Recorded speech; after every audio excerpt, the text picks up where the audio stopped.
नमस्कार. आजच्या व्हिडिओमध्ये मी गजानन काळे आपलं मनपूर्वक स्वागत करतोय.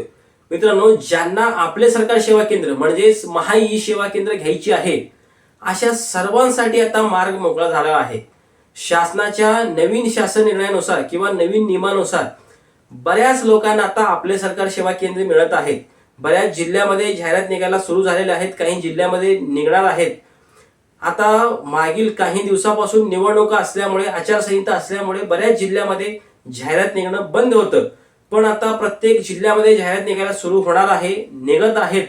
तर आपल्याला काय करायचं आहे, चॅनलला सबस्क्राईब करायचं आणि बेलवरती क्लिक करायचं आहे आणि आपल्या जिल्ह्याचं नाव खाली कमेंट करून ठेवायचं आहे. आपल्या जिल्ह्यामध्ये ज्यावेळी जाहिरात निघेल त्याची माहिती आपल्याला या चॅनलच्या माध्यमातून मिळणार आहे. अवश्य आपल्याला सबस्क्राईब करायचं आणि बेलवरती क्लिक करायचं आहे. आता मित्रांनो, जर तुमची इच्छा असेल आपल्या सरकार सेवा केंद्र घ्यायची आणि भरपूर दिवसापासून प्रतीक्षा करत असाल तर ती प्रतीक्षा संपलेली आहे. ज्यांना देखील आपले सरकार सेवा केंद्र घ्यायचे आहे त्यांच्यासाठी हा खूप महत्त्वाचा व्हिडिओ असणार आहे. या व्हिडिओमध्ये आपल्याला परिपूर्ण माहिती मिळेल. मी आपल्याला विश्वास देतो किंवा आपल्याला मी गॅरंटी देतो, जर आपण हा एक व्हिडिओ पाहिला तर आपल्याला आणखी दुसरी व्हिडिओ पाहण्याची गरज लागणार नाही. आपले सरकार सेवा केंद्र कशी मिळवली पाहिजे, त्यासाठी पात्रता काय असणार आहे, त्यानंतर त्यासाठी आवश्यक कागदपत्रे काय लागणार आहेत, त्यानंतर त्यासाठी आवश्यक साधन सामग्री म्हणजे आपण त्यासाठी लॅपटॉप, प्रिंटर काय आवश्यक आहे, परिपूर्ण माहिती त्याचनुसार आपले सरकार सेवा केंद्र मिळवण्यासाठी संबंधित शासन निर्णय, त्याचप्रमाणे ज्या जिल्ह्यामध्ये जाहिरात आतापर्यंत निघालेल्या आहेत त्या ठिकाणी आवश्यक पात्रता, अटी, निकष यांची परिपूर्ण माहिती या व्हिडिओमध्ये आपल्याला मिळणार आहे.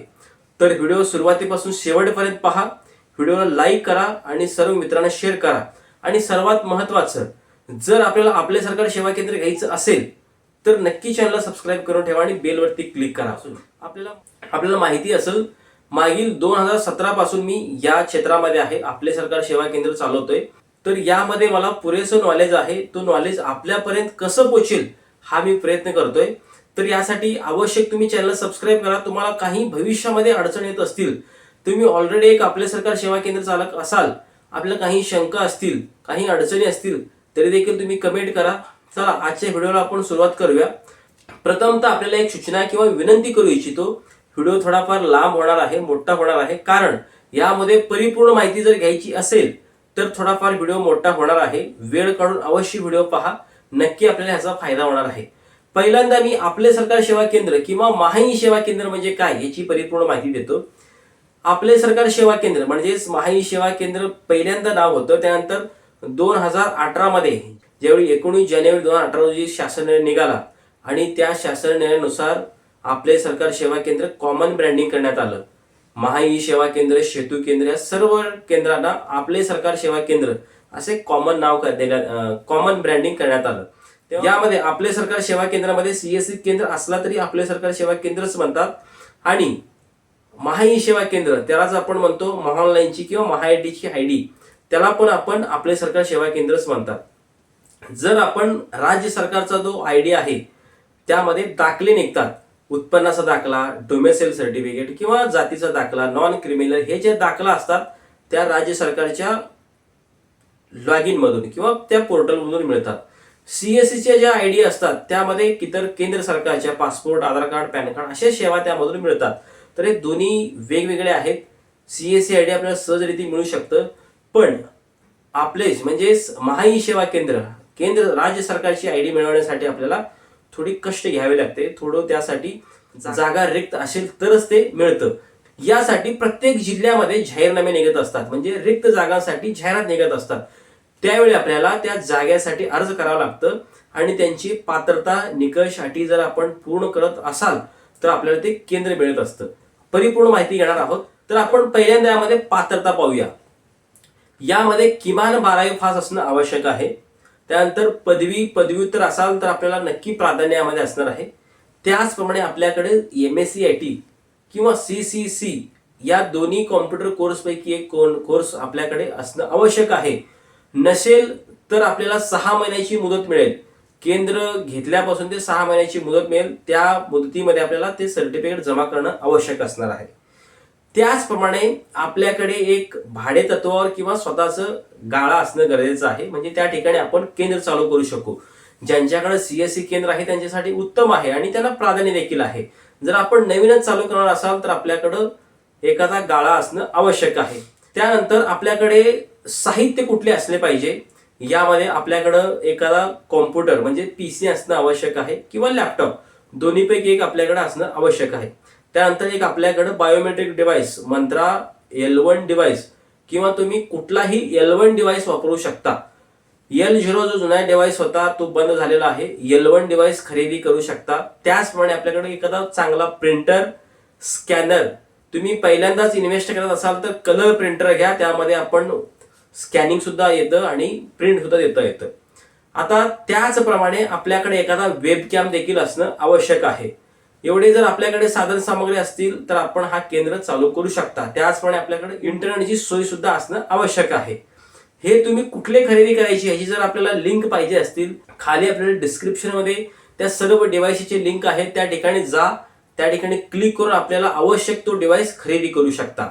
त्यानंतर कागदपत्रे थोडक्यात पाहिजे झाली तर यासाठी तुमच्याकडं शैक्षणिक कागदपत्र असणं आवश्यक आहे. त्यानंतर कॉम्प्युटर कोर्सचा कागदपत्र असणं आवश्यक आहे. यामध्ये काही लोक विचारतात, मी कॉम्प्युटरमध्ये डिप्लोमा केलेला आहे किंवा पदवीधर आहे, पदव्युत्तर आहे, तर मला MSIT किंवा CCC+ लागेल का? पण हा कसा आहे, जो शासन निर्णयामध्ये उल्लेख करण्यात आलेला आहे, तुमच्याकडं MSIT किंवा CCC दोन्हीपैकी एक सर्टिफिकेट असणं आवश्यक आहे. त्यासाठी तुमच्याकडे नसेल तर आत्ताच तुम्ही ते काढून ठेवा किंवा कोर्स द्या किंवा तुम्हाला 6 महिन्याची मुदत मिळेल तेव्हा देखील आपण काढू शकता. त्यानंतर दुसरा जो कागदपत्र आहे, यामध्ये पोलीस चारित्र्य पडताळणी प्रमाणपत्र, आपण त्याला कॅरेक्टर सर्टिफिकेट म्हणतो, हा देखील आवश्यक आहे. हे देखील तुम्हाला जर काढायचं असेल तर काढून ठेवू शकता. त्यानंतर आपल्याकडं सीएससी केंद्र असेल तर त्याची सर्टिफिकेट असणं आवश्यक आहे. जागा स्वतःची किंवा भाड्याची असेल तर त्याचा प्रूफ असणं आपल्याकडे आवश्यक आहे. त्याचप्रमाणे आधार कार्ड, पॅन कार्ड किंवा इतर पत्त्याचा पुरावा, रहिवाशी पुरावा, पत्त्याचा पुरावा, ओळखीचा पुरावा, हे सर्व एवढेच कागदपत्र्यासाठी आवश्यक आहेत. या व्यतिरिक्त प्रत्येक जिल्ह्यामध्ये ज्यावेळी जाहीरनामा निघतं त्यावेळी एखादा दुसरा कागदपत्र वेगवेगळं असू शकतं. पण मुख्यत्वे आपल्याकडे चारित्र्य पडताळणी प्रमाणपत्र असणं आवश्यक आहे आणि CCC किंवा MSIT हे 2 डॉक्युमेंट्स आपल्याकडे असतील तर बाकीचे कागदपत्र तुम्हाला लगेच गोळा करता येतील. हे तुम्हाला काढून ठेवणं आवश्यक आहे. तर आता दुसरा प्रश्न, आता यासाठी खर्च किती येणार आहे? जर खर्चाचा जर विचार केला तर आपल्याला केंद्र घेण्यासाठी किंवा यासाठी शुल्क भरण्यासाठी कुठलाच 1 रुपया लागणार नाही. फ्री ऑफ कॉस्ट, पूर्णपणे फुकटमध्ये आपल्याला केंद्र मिळतं. फक्त आपल्याला त्यांचे नियम अटी आपल्याला पूर्ण करावे लागतील. त्या व्यतिरिक्त आपल्याला जर नवीनच केंद्र चालू करणार असाल तर आपल्याला लॅपटॉप, प्रिंटर वगैरे घेण्यासाठी एक अंदाजे आपण जर पकडलं एक 50,000च्या आसपास आपल्याला खर्च येणार आहे. जर तुम्ही एखाद्या वेळी हाय एंड पीसी किंवा लॅपटॉप खरेदी केला तर हे जास्त 1 लाखापर्यंत देखील जाऊ शकतं. आणि बजेटमध्ये कमी किमतीमध्ये किंवा फक्त नेट चालण्यासाठी जर घेतला तर 50,000मध्ये सर्व साहित्य आपल्याला येऊन जातं. जर खरेदी करायचं असेल तर लिंक खाली डिस्क्रिप्शन आहे, त्या ठिकाणी जाऊन चेक करू शकता. बेसिक, तर आता हे झाली बेसिक माहिती. तर आता ह्याचा संदर्भ पाहू द्या. तर आता काही महत्त्वाचे शासन निर्णय पाहिजे आहेत. मित्रांनो, सर्वात अगोदर आपले सरकार सेवा केंद्र मिळवण्यासाठी जो मार्ग मोकळा केला तो शासन निर्णय म्हणजे 19 जानेवारी 2018चा. तो शासन निर्णय निघाल्यानंतरच आपले सरकार सेवा केंद्र मिळवण्यासाठी मार्ग सोयीस्कर झाला.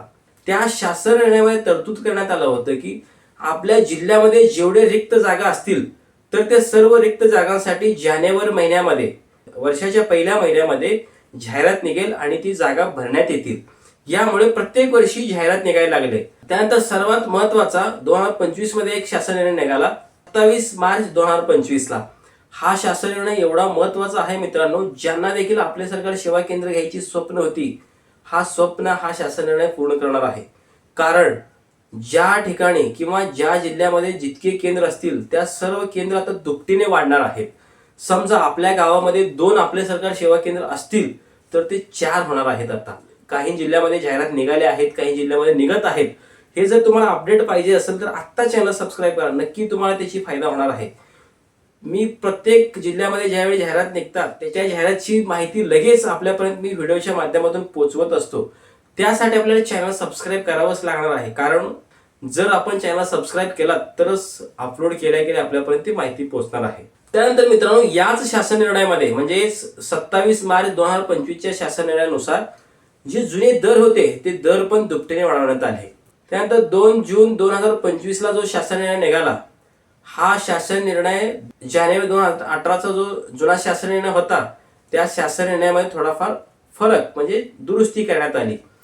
जो जुना शासन निर्णय होता म्हणजे 19 जानेवारी 2018चा, यामध्ये आपले सरकार सेवा केंद्र घेण्यासाठी CSC केंद्र चालकांच्या ट्रान्झॅक्शनच्या हिशोबावरती किंवा ट्रान्झॅक्शनच्या आधारे केंद्र दिलं जायचं. पण या शासन निर्णयामध्ये CSC केंद्राचे ट्रान्झॅक्शन किती असतील ह्याला काहीच व्हॅल्यू असणार नाही.